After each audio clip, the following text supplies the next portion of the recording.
Swastiastu. Assalamualaikum warahmatullahi wabarakatuh. Salam, Namo Buddhaya. Salam kebajikan untuk kita semua. Perkenalkan, nama saya Nima Devi Noviani. Saya bertugas di SD Negeri 4 Padangkerto. Pada kesempatan yang baik ini, saya akan memaparkan praktik baik yang saya beri judul Si Pegelinu, di mana Si Pegelinu merupakan akronim dari Strategi Penguatan Kelas Literasi Numerasi. Apakah penasaran? Mari saksikan tayangan video berikut ini. Praktik baik yang saya lakukan di dalam kelas menggunakan metode STAR, yaitu situasi, tantangan, aksi, dan refleksi. Dari hasil asesmen yang saya lakukan kepada peserta didik, memperlihatkan bahwa hasil literasi dan numerasi masih tergolong rendah, di mana hal tersebut dipengaruhi oleh dua faktor. Yang pertama, karena selama masa pandemi, mereka belum optimal belajar di rumah.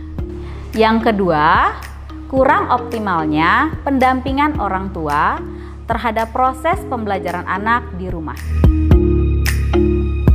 Dari hasil wawancara terhadap peserta didik, didapat kesimpulan terhadap tantangan yang mereka hadapi. Yang pertama, rendahnya keterampilan berpikir kritis pada siswa. Kemudian yang kedua, motivasi siswa yang kurang terhadap literasi dan numerasi. Yang ketiga, siswa cenderung belajar secara klasikal, di mana siswa hanya belajar menggunakan buku yang disediakan di dalam kelas. Dan yang terakhir, tantangan kepada saya untuk menyiapkan media dan metode yang bervariasi untuk menambah motivasi belajar siswa dalam hal literasi dan numerasi di dalam kelas. Alternatif solusi yang saya ambil terdiri dari 3 aspek. Yang pertama, lingkungan fisik. Yang kedua, lingkungan sosial afektif. Dan yang ketiga, lingkungan akademis. Dari lingkungan fisik, saya melakukan perombakan di beberapa hal. Yang pertama, pojok baca kelas. Saya menyediakan buku fiksi dan non-fiksi serta numerasi yang memfasilitasi anak-anak selama 15 menit sebelum memulai pembelajaran.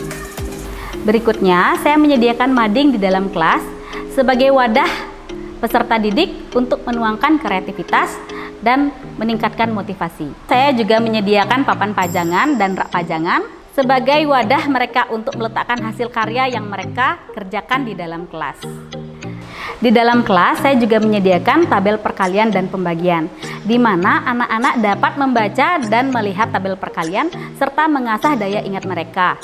Kemudian saya juga menyediakan timbangan untuk mereka mengukur berat badan dan tinggi badan. Saya juga menyediakan grafik di sana, sehingga peserta didik dapat melihat perkembangan tinggi dan berat badan mereka di sana. Di dalam kelas, saya juga menyediakan jam kedatangan, di mana saat siswa itu datang, dia akan menunjukkan jam berapa dia sampai di sekolah. Jika ada siswa yang terlambat datang ke sekolah, saya akan mengajak mereka untuk menceritakan apa alasan mereka sehingga terlambat datang ke sekolah. Saya juga menyediakan kartu tebak kata di dalam kelas. Kartu tebak kata ini menjadi selingan dikala siswa mulai merasa jenuh. Berikutnya adalah lingkungan sosial afektif. Lingkungan sosial afektif yang saya ciptakan adalah di mana anak-anak dapat belajar tidak hanya di dalam kelas.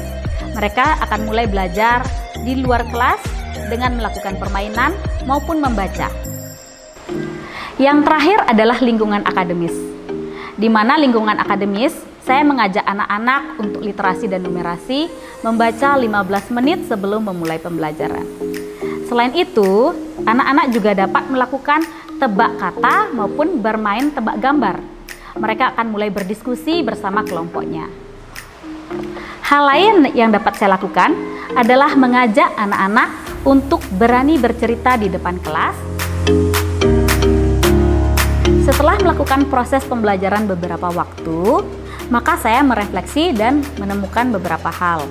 Yang pertama, kegiatan pembelajaran siswa lebih menyenangkan, di mana siswa merasa lebih bersemangat dalam menerima pembelajaran. Yang kedua, motivasi belajar siswa meningkat, di mana siswa merasa senang dan menunggu jika ada momen tebak gambar dan tebak kata yang akan diberikan di dalam kelas.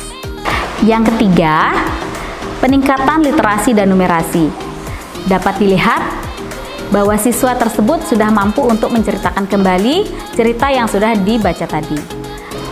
Dari numerasi, dapat dilihat bahwa siswa tersebut mulai percaya diri untuk melakukan penghitungan, pengurangan, penjumlahan maupun perkalian dalam penghitungan di dalam kelas.